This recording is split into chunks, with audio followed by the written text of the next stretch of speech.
Assalamualaikum warahmatullahi wabarakatuh. Halo teman-teman, kembali lagi dengan Trigama Bimbingan Belajar. Hari ini kita akan belajar tematik kelas 6, tema 6, menuju masyarakat sejahtera, subtema 1, masyarakat peduli lingkungan, pembelajaran 2. Sebelum pembelajaran ini dimulai, bagi kalian yang belum subscribe channel ini, silahkan kalian klik tombol subscribe dan nyalakan loncengnya agar kalian tidak ketinggalan di video berikutnya ya. Langsung saja kita mulai pembelajaran ini. Siti dan keluarga sebagai warga masyarakat yang baik selalu membuang sampah pada tempatnya. Siti dan keluarga sangat peduli dengan lingkungan rumahnya. Di depan rumah Siti dipasang tempat sampah untuk sampah basah maupun sampah kering. Orang yang lewat di depan rumah Siti pun boleh membuang sampah di tempat sampah itu. Banyak perilaku yang dapat kita perbuat untuk peduli lingkungan. Lingkungan yang bersih, asri, dan sehat merupakan jembatan bagi masyarakatnya untuk menuju hidup sejahtera. Bacalah bacaan berikut.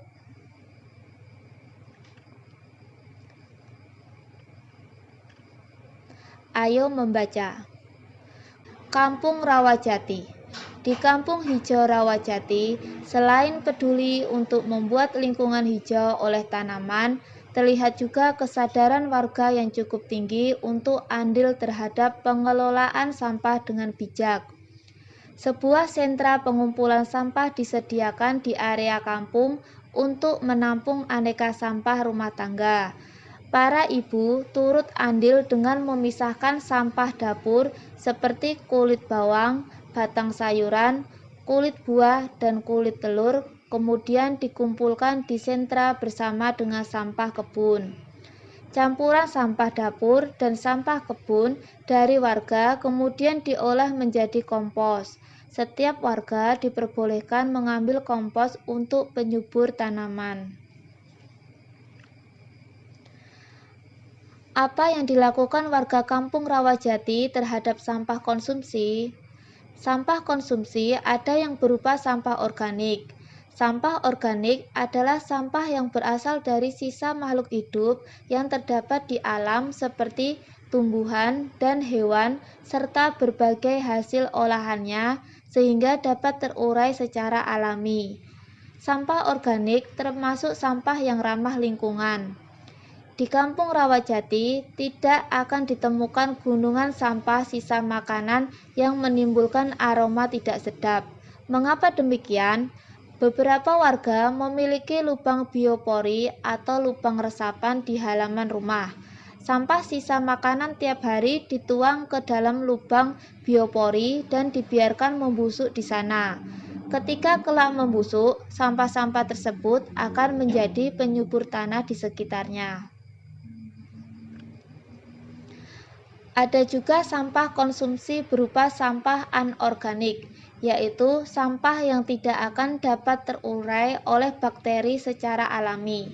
Beberapa contoh sampah anorganik adalah sampah-sampah plastik yang kita gunakan dalam kehidupan sehari-hari seperti botol kemasan plastik, botol kaca, besi, serta barang tak terpakai lainnya. Warga Rawajati memiliki bank sampah sebagai tempat menyetorkan sampah jenis ini. Setiap minggu, sampah yang terkumpul di sentra diambil oleh beberapa pengepul untuk dibawa ke tempat pengolahan akhir. Pengelola bank sampah mengeluarkan daftar harga beli untuk tiap kilogram sampah yang disetorkan warga. Semakin banyak warga menyetorkan sampah, tentu semakin bertambah pula saldo tabungan sampahnya. Selain mengurangi tumpukan sampah, warga pun senang karena memperoleh manfaat dan keuntungan berupa uang dari sampah yang dihasilkannya. Bahkan, beberapa anak memiliki tabungan sampahnya sendiri. Mereka berlomba mengumpulkan botol dan kemasan plastik untuk menambah saldo tabungan. Sebagian dari sampah anorganik juga dikumpulkan warga untuk diolah menjadi aneka kerajinan yang bernilai jual. Vas bunga, alas gelas, dompet, serta tas dirangkai cantik dari aneka botol plastik dan kemasan bekas. Kegiatan ini dilakukan oleh beberapa ibu di waktu luang mereka. Mengisi waktu, mengurangi tumpukan sampah, dan menambah uang belanja tentunya menjadi hal positif yang bermanfaat bagi warga dan lingkungan. Ayo berlatih. Jawablah pertanyaan berikut dengan benar. 1. Apa judul bacaan di atas? Apa kata kunci pada judul bacaan di atas? Apa isi bacaan di atas sudah sesuai dengan kata kunci yang kamu sebutkan? Ungkapkan pendapatmu secara lisan di depan teman-teman dan gurumu. Judul bacaannya adalah Kampung Rawajati. Kata kuncinya adalah kampung. Isi bacaan tersebut belum sesuai dengan kata kunci yang saya sebutkan karena isi bacaan lebih banyak menggambarkan pengelolaan sampah di kampung tersebut, bukan menggambarkan kampung secara umum. 2. Bagaimana dengan pengelolaan sampah di sekitarmu? Apa yang dapat kamu lakukan terhadap sampah di rumahmu? Tuliskan jawabanmu dalam kolom berikut. Sampah rumah tangga biasanya hanya dibuang dan dibakar di pekarangan. Masih belum ada pengelolaan untuk memanfaatkan sampah. Sampah yang ada di rumah saya biasanya saya buang di pekarangan belakang.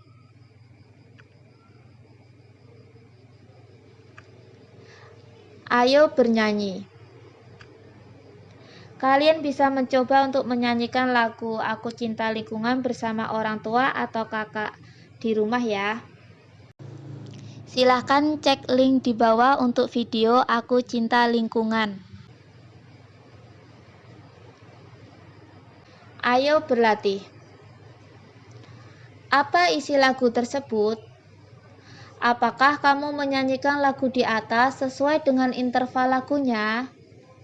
Apakah kamu mengetahui apa yang dimaksud dengan interval lagu?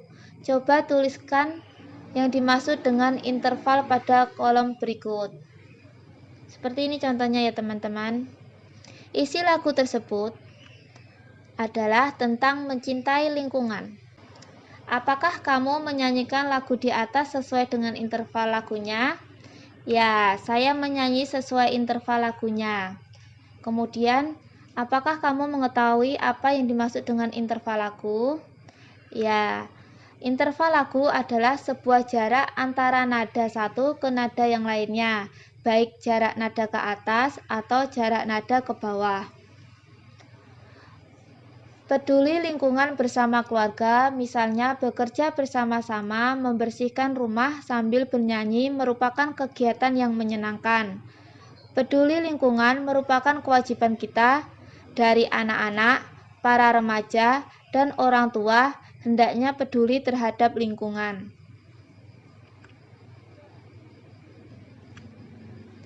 Ayo mengamati. Perhatikan kedua gambar berikut dan jawablah pertanyaan di bawah ini.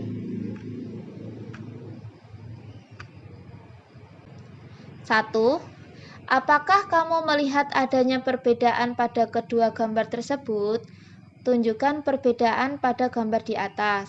Tuliskan pada kolom berikut. Pada gambar ada perbedaan ya teman-teman. Perbedaannya adalah perbedaan tinggi badan, ukuran tubuh, ukuran pakaian, warna pakaian, dan alas kaki. 2. Tahukah kamu yang dimaksud dengan masa puber? Baik anak laki-laki maupun anak perempuan akan mengalami masa puber. Apa ciri-ciri anak laki-laki dan perempuan pada masa puber? Tuliskan pada kolom berikut.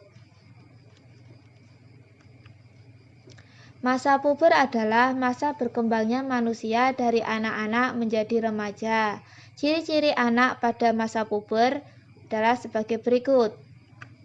Ciri-ciri masa puber pada anak laki-laki diantaranya tumbuh rambut pada ketiak dan kemaluan, tumbuh jakun pada leher, suara membesar dan mengalami mimpi basah.